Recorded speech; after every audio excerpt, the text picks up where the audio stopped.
Yes, but they're my own original creation, because a woman shouldn't have to depend on a man. Snow White was brought back to life by a lady doctor. And she lived happily ever after? Well, she couldn't indulge in strenuous activities like handball. Rachel Zegler can't stand it. The internet has made Disney's Snow White remake a meme after months of defending it, and now whole animation studios are degrading it frame by frame. Rachel is reportedly deeply upset, and is even thinking about going to therapy after witnessing the outburst of criticism. However, she is being made fun of on more than just social media.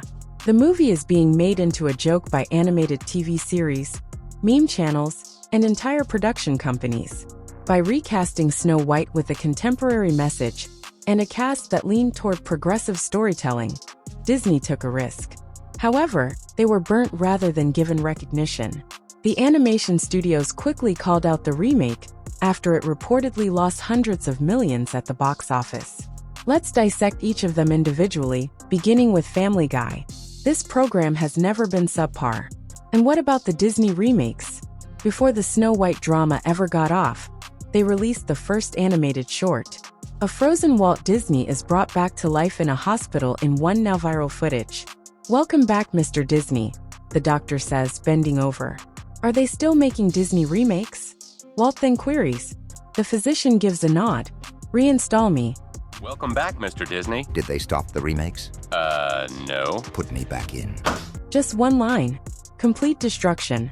Even before Rachel Zegler shot her first Snow White sequence, Family Guy began criticizing Disney's preoccupation with reboots. The second, far more direct jab followed. A roller coaster dives in the background as Peter Griffin strolls through Disneyland. What is inscribed beneath the track? Disney stock. It's not overt, but harsh. The image sums it all perfectly. Disney's brand and value are collapsing.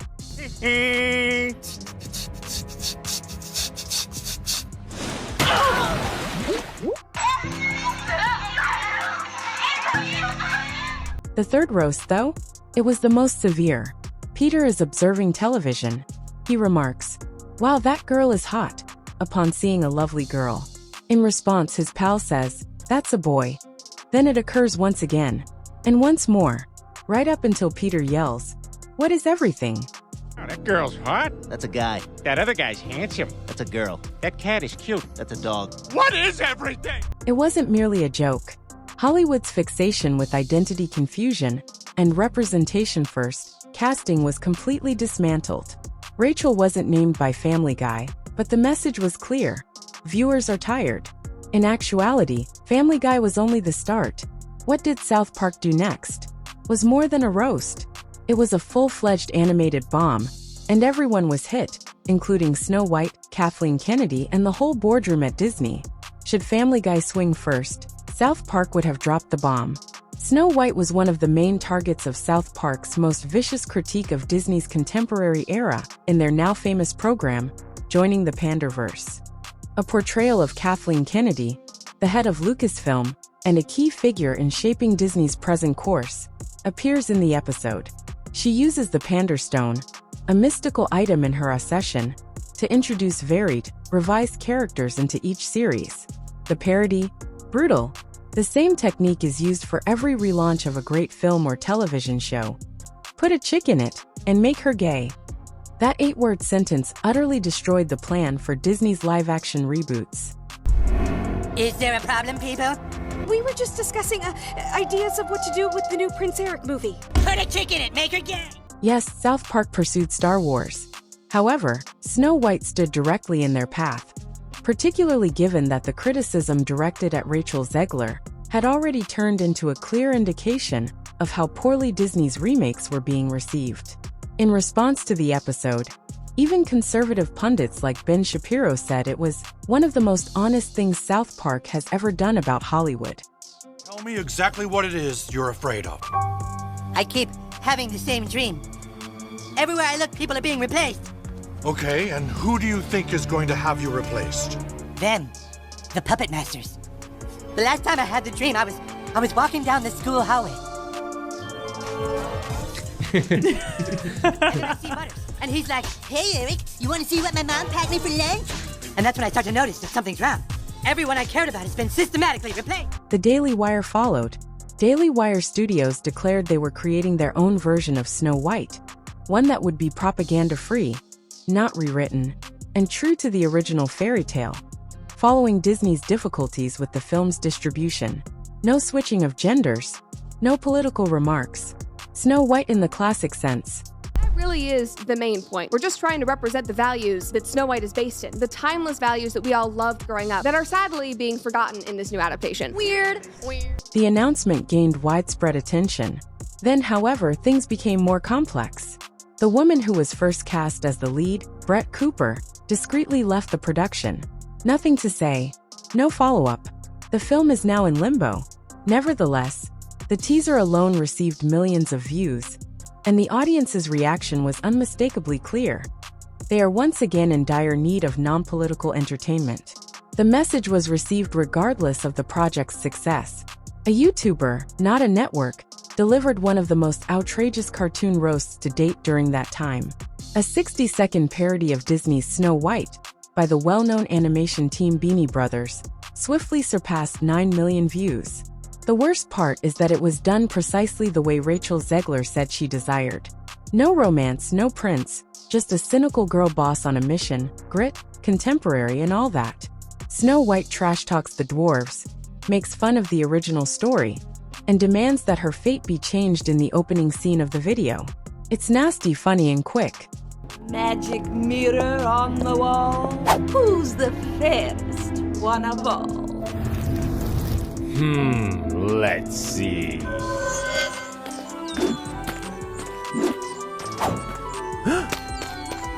Excuse me. Your curtain. Please allow me to help. Help? From you?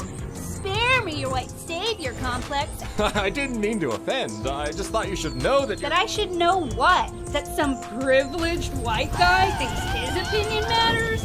Get over your entitlement. I'm not some damsel in distress waiting for you to ride in on your high horse. I'm really sorry. I was just trying to be kind. Kind? If you want to be kind, disappear and take the patriarchy with you. Seriously, go away, stalker. You're weird.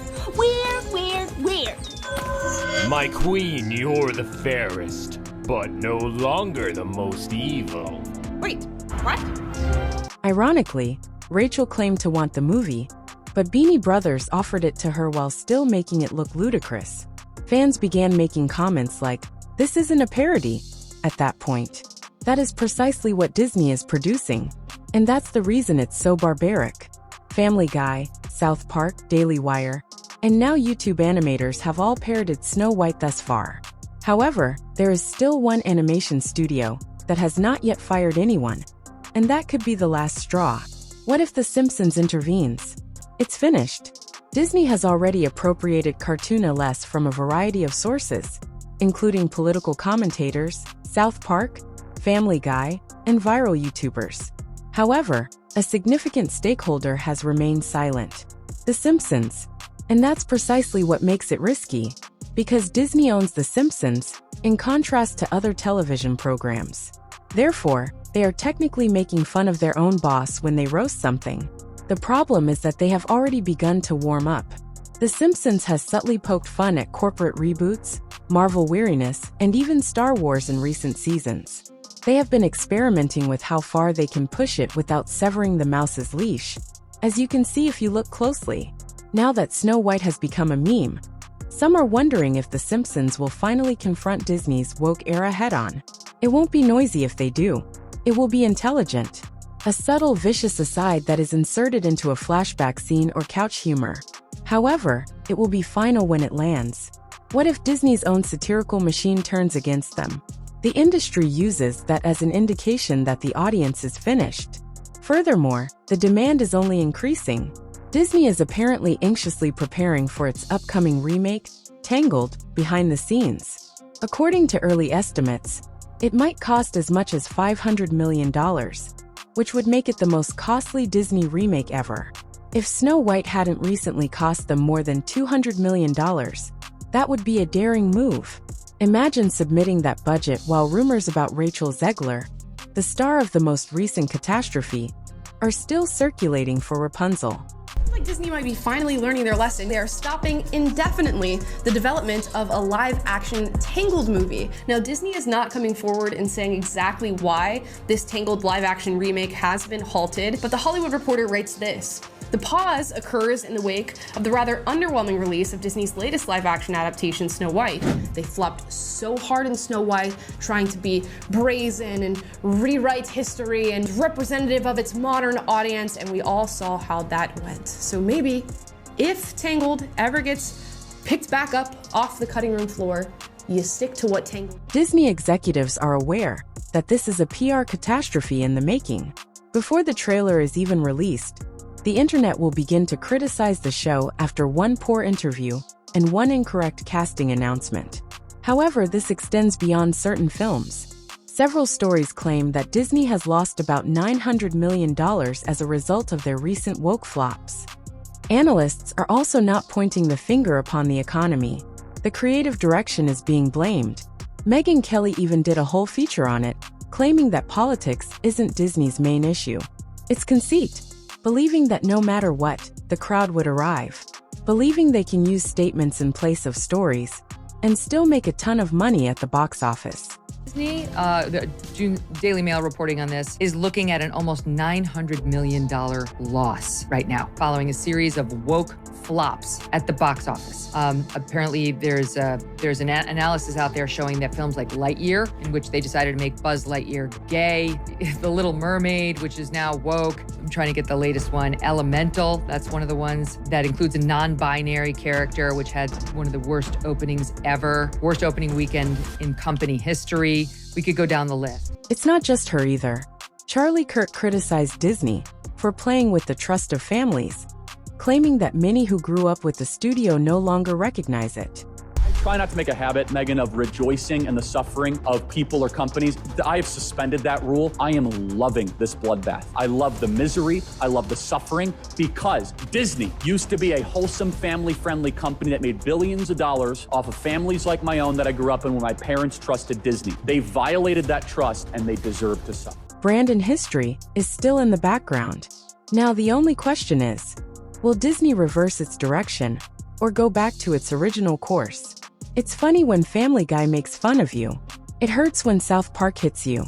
A wake-up call is when Beanie Brothers releases a 60-second YouTube video that has a greater impact than your $250 million movie. However, when will they all do it inside a year? That is no longer humor. The message is cultural. Disney still doesn't seem to understand either. People's hatred of women isn't the reason Snow White failed, or Variety, or reimaginings. Because it no longer felt like a story, it failed. It had the feel of a fairy tale-clad press release. Change is not being rejected by audiences. Preachy narratives that prioritize a message over magic are being rejected. Even Disney fans are turning away from the studio that once defined childhood, because it is now being mocked on every screen, from TikTok to network TV. This backlash is ongoing. There is a pattern, and it will only get louder unless something changes. The fact that Snow White changed hasn't angered the fans. They are upset that it was changed. What do you think then? Are these cartoon roasts just expressing what everyone else is thinking? Or are they unfair attacks? Does Disney still have time to make a change? Alternatively, are they too far into the woke era to turn back? We're watching everything, so please share your thoughts in the comments section below. Just wait for what comes next if you thought this breakdown was crazy. No princesses. Not a fairy tale, but equally disorganized. I'll see you later.